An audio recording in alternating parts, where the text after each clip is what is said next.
વલસાડના પીઠા ગામના શોપિંગ કોમ્પ્લેક્સમાં ડીઆરઆઈએ કરેલ દરોડાનો મામલો સામે આવ્યો છે। અંદાજે 20 કરોડથી વધુની કિંમતના ડ્રગ્સ સાથે 4 આરોપીઓની ધરપકડ કરવામાં આવી છે। તો દુકાનોમાંથી 10 કિલો તૈયાર ડ્રગ્સ અને 104 કિલો અંડર પ્રોસેસ પ્રવાહી ડ્રગ્સ ઝડપાયું હતું। તો અશોક પીઠડિયા અને ચંદ્રકાંત છેડા નામના બે વ્યક્તિઓએ 2 વર્ષથી દુકાન ભાડે રાખી હતી। દુકાનો ભાડે રાખી ડ્રગ્સ બનાવવાનું યુનિટ ચલાવતા હતા। કોર્ટમાં રજૂ કરતા કોર્ટે આરોપીઓને 3 દિવસના રિમાન્ડ પર સોંપ્યા। તો ઉલ્લેખનીય છે કે અશોક પીઠડિયા અને ચંદ્રકાંત છેડા નામના બે ભાગીદારો આ દુકાનમાં નેલ પોલિશ બનાવવા માટે પ્રોસેસિંગ કરવામાં આવતું કહી પ્રતિબંધિત અને નશીલા જેનેક્સ નામનું ડ્રગ્સ બનાવતા હતા। તો આરોપીઓ આ ડ્રગ્સ બનાવવા માટે કાચો માલ ક્યાંથી લાવતા હતા અને આ ડ્રગ્સને કઈ રીતે ક્યાં સપ્લાય કરવામાં આવતું હતું તે અંગે પણ તપાસ કરવામાં આવશે। આરોપીઓને રજૂ કરવામાં આવ્યા, રિમાન્ડની માંગણી કરવામાં આવી। 4 દિવસના રિમાન્ડની માંગણી કરી નામદાર કોર્ટે શુક્રવારે 5 વાગ્યા સુધીના રિમાન્ડ આપ્યા છે। આ ખૂબ ગંભીર પ્રકારનો ગુનો છે। 20 વર્ષ સુધીની સજા છે, મિનિમમ 10 વર્ષ સુધીની સજા, 2 લાખ રૂપિયા સુધીનો દંડ છે। એટલે આ પ્રકારના ગંભીર ગુનામાં આરોપીઓ સંડોવાયેલા છે અને 90 દિવસ બાદ એમની સામે નામદાર કોર્ટમાં ફરિયાદ દાખલ થશે। જૂનાગઢના કેશોદમાં સેન્ટ્રલ જીએસટી ટીમે જુદી જુદી વેપારી પેઢીઓ પર દરોડા પાડ્યા। શહેરના પાનના ગલ્લા અને કરિયાણાના હોલસેલ વેપારીઓને ત્યાં તપાસ કરવામાં આવી, જેમાં અધિકારીઓએ બહારના રાજ્યોમાંથી આવતી સોપારીના સ્ટોક મેળની તપાસ પણ કરી હતી। તો આ કાર્યવાહી દિવસ દરમિયાન સેન્ટ્રલ જીએસટી ટીમે શહેરમાં અનેક સ્થળોએ સોપારીનું હોલસેલ વેચાણ કરતા વેપારીઓને ત્યાં ચાલુ રાખી હતી। તો જીએસટી અધિકારી સાથે સંપર્ક કરતા સોપારીના સ્ટોકનું વેરિફિકેશન કરવામાં આવતું હોવાનું જણાવ્યું હતું। ભારતના યુવાનોને વિદેશ નોકરી માટેની લાલચથી થાઇલેન્ડ લઈ જવામાં આવ્યા હતા અને ગુજરાતના 13 થી 15 યુવક યુવતીઓને આવી રીતે ફસાઈ હોવાનું સામે પણ આવ્યું હતું અને આ ગુનામાં સંડોવાયેલા એક વ્યક્તિની પોલીસે ધરપકડ કરી છે। તો યુવક યુવતીના પાસપોર્ટ જમા કરી લેવામાં આવતા હતા, તમામને તાલીમ આપી ફોન આપવામાં આવતા હતા, અલગ અલગ સ્કીમોમાં યુનિટ બનાવવામાં આવતા હતા અને હિતેશ સોમૈયા ભારતના યુવક યુવતીઓને ટાસ્કથી ડરાવી ધમકાવી કામ કરાવતો હતો। તો આ માટે તેને $1 થી $2000 પણ મળતા હતા। મ્યાનમાર, કંબોડિયા ગુનાઓનું હબ હોવાનું પણ ખુલ્યું છે। તો ગુજરાતમાં આ ક્રાઇમના છેડા બાબતે અત્યારે તપાસ પણ ચાલી રહી છે। ભારતથી જે યુવાન યુવતીઓ જતા હતા એનું ઓનલાઈન વિડીયો કોન્ફરન્સથી ઇન્ટરવ્યૂ કરવાનું કામ પણ આ કરતો હતો। ત્યાં એ લોકોને ટાસ્કિંગ કરવાનું, ટાસ્ક ન કરે તો ધાક ધમકી આપવાનું અને એમની પાસેથી કામ કરાવવાનું કામ આ વ્યક્તિ કરતો હતો।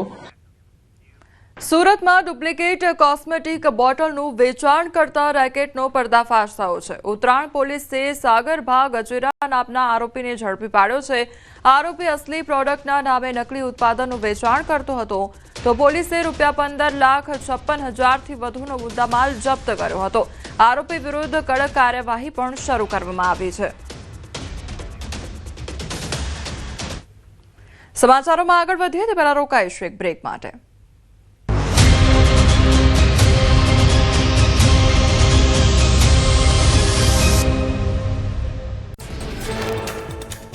રાજ્યના ખેડૂતો માટે મોટા સમાચાર। આગામી 2 દિવસમાં જાહેર થશે રાહત પેકેજ। અંદાજે 5,000 કરોડનું હોઈ શકે છે રાહત પેકેજ।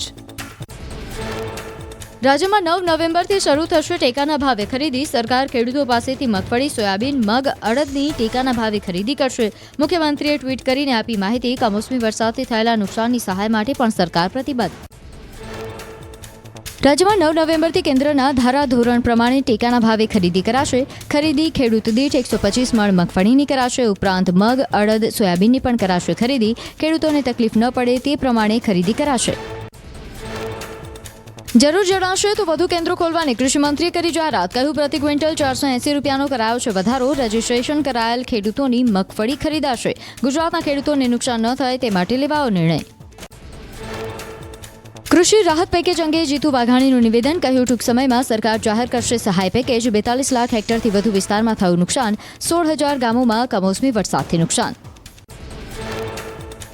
કોંગ્રેસની ખેડૂતોનું દેવું માફ કરવાની માંગણી અંગે જીતુ વાઘાણીની પ્રતિક્રિયા। કહ્યું કે આ સમય રાજનીતિ કરવાનો નથી, ખેડૂતોનું મનોબળ ન તૂટે તે માટે કામ કરવાનું છે। ખેડૂતને મદદ કરવાનો છે આ સમય। ટેકાના ભાવે ખરીદી જાહેરાત અંગે ભાજપના સહપ્રવક્તા હિતેન્દ્ર પટેલનું નિવેદન. હવે ખેડૂતોને પૂરતી સહાય માટેનું સરકારે આપ્યું છે આશ્વાસન. ખરીદી પૂર્ણ થયાના 7 દિવસમાં ખેડૂતના ખાતામાં મળી જશે નાણાં.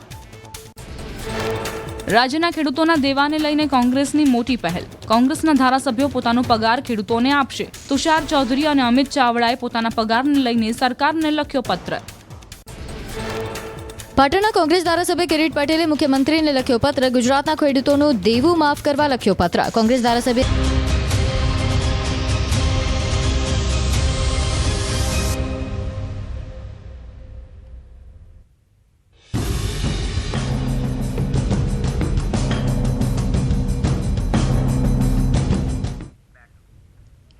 Welcome back.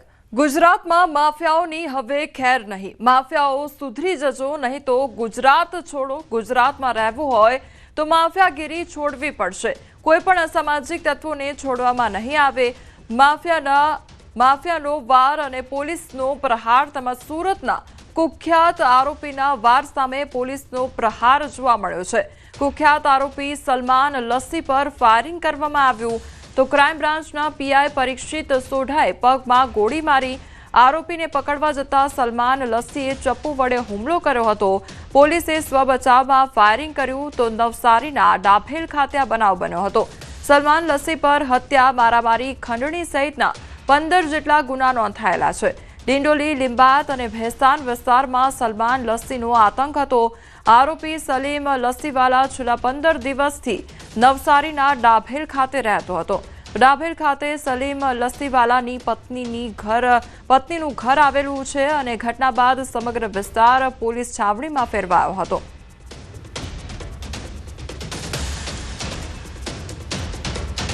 Surat crime branch team દ્વારા ગઈકાલે મોડી રાત્રે નવસારીના ડાભેલ ખાતે એક મોટી કાર્યવાહી હાથ ધરવામાં આવી હતી અને જેમાં આરોપી પર ફાયરિંગ થયાની ઘટના પણ સામે આવી છે. હાલ ન્યૂઝ 18 ગુજરાતીની ટીમ ગ્રાઉન્ડ ઝીરો રિપોર્ટિંગ માટે ઘટના સ્થળે પહોંચી ચૂકી છે અને ત્યાંના દ્રશ્યો છે.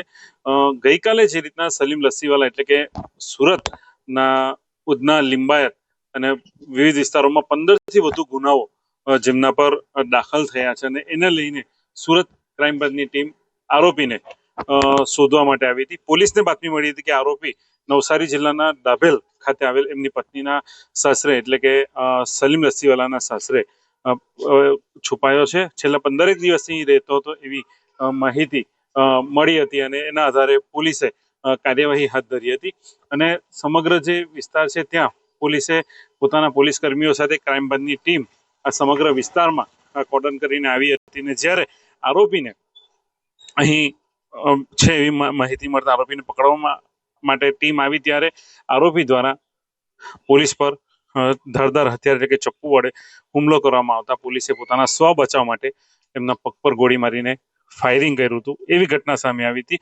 ત્યારબાદ હાલ સમગ્ર વિસ્તાર પોલીસ છાવણીમાં ફેરવાઈ ચૂક્યો છે.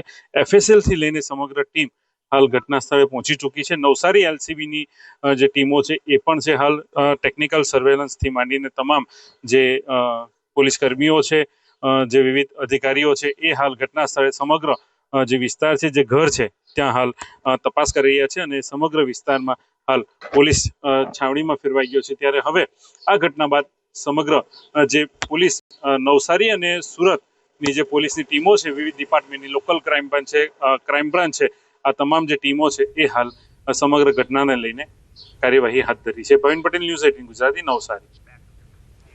ગીર સોમનાથથી કોંગ્રેસની ખેડૂત આક્રોશ યાત્રાનો પ્રારંભ થયો અને સોમનાથથી દ્વારકા સુધી ટ્રેક્ટર માર્ચ રૂપે આ યાત્રામાં મોટી સંખ્યામાં ખેડૂતો અને કોંગ્રેસના અગ્રણીઓ જોડાયા છે. રાજ્યના ખેડૂતોની હાલત સુધારવા, ટેકાના ભાવે પાક ખરીદી અને જમીન માપણીના પ્રશ્નો સહિત વિવિધ માંગણીઓને લઈને યાત્રા શરૂ કરવામાં આવી છે. આ યાત્રા 6 થી 13 નવેમ્બર દરમિયાન સૌરાષ્ટ્રના 10 જિલ્લાઓમાં 900 કિલોમીટર સુધી ફરશે.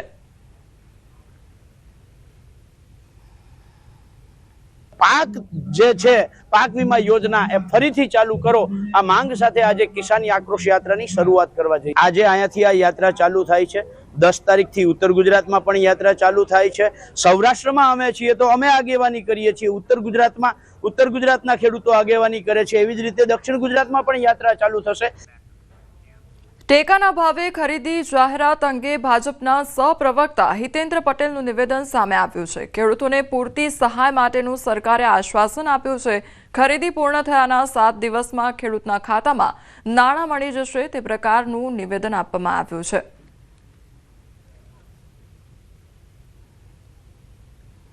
ખરીદી પૂરી થાય એટલે 7 દિવસમાં ખાતામાં સીધા પૈસા મળી જાય એવું પણ સરકારે આયોજન કર્યું છે. મને મુખ્યમંત્રીશ્રીને અભિનંદન પાઠવું છું કે આ આફતની પરિસ્થિતિમાં સ્વયં એ ગામડે જઈ અને પરિસ્થિતિનો તાગ મેળવ્યો છે. તો જે પ્રમાણે ખેડૂતોને નુકસાન વેઠવાનો વારો આવ્યો છે તેને લઈને હવે તેમને સહાય ચૂકવવામાં આવશે તે પ્રકારનું નિવેદન આપવામાં આવ્યું છે. તો કમોસમી વરસાદ ખાબકવાને કારણે ખેડૂતોને પારાવાર નુકસાની વેઠવાનો વારો આવ્યો છે, જેના કારણે ખેડૂતોમાં એક તરફ આક્રોશ જોવા મળી રહ્યો છે તો બીજી તરફ ભાજપના સહપ્રવક્તા દ્વારા નિવેદન આપવામાં આવ્યું છે કે તે લોકોને યોગ્ય સહાય મળશે. પ્રથમ જ્યોતિર્લિંગ સોમનાથ મંદિર ખાતે પ્રતિવર્ષ કાર્તિકી પૂર્ણિમાની મધ્યરાત્રિના 12 કલાકે અદ્ભુત ખગોળીય સંયોગ રચાય છે, જેને કહેવાય છે અમૃત વર્ષા સંયોગ. સોમનાથ જ્યોતિર્લિંગ ધ્વજદંડ અને ચંદ્ર એક હરોળમાં આવે છે, ત્યારે ચંદ્ર પોતાના પ્રકાશથી સોમનાથ મહાદેવનો અભિષેક કરે છે. આ સંયોગના દર્શન કરવા દેશ વિદેશના શ્રદ્ધાળુ પ્રતિવર્ષ સોમનાથ ખાતે પહોંચે છે. વર્ષમાં માત્ર એક જ વખત ખાસ કાર્તિકી પૂર્ણિમાની રાત્રિએ ચંદ્રદેવ સોમનાથ મંદિરના શિખર પરનું ત્રિશૂલ ધ્વજદંડ અને સોમનાથ જ્યોતિર્લિંગ એક જ ક્ષિતિજમાં આવે છે. તો સોમનાથ મંદિરમાં રાત્રિના 11 વાગે મહાપૂજા પણ કરવામાં આવી હતી. કાર્તિકી પૂનમના દિવસે રાત્રે 12 વાગે વિશેષ મહાઆરતી કરવામાં આવે છે, મહાપૂજા કરવામાં આવે છે અને ખાસ કરીને કાર્તિકી પૂનમના દિવસે ચંદ્રમાં બરાબર રાત્રે 12 વાગે ભગવાન સોમનાથજીના મંદિરના શિખર ઉપર એટલે કે સીધી લીટીમાં એના દર્શન થાય છે. કાર્તિકી પૂર્ણિમાનું વિશેષ મહત્વ હોય છે કેમ કે ચંદ્રમા છે એની અમૃત વરસાદના દિવસે ભગવાનનું શિવલિંગ, એનું શિખર અને ધજાદંડ પર આજના દિવસે આવતા હોય છે. બીજું એનું આજનું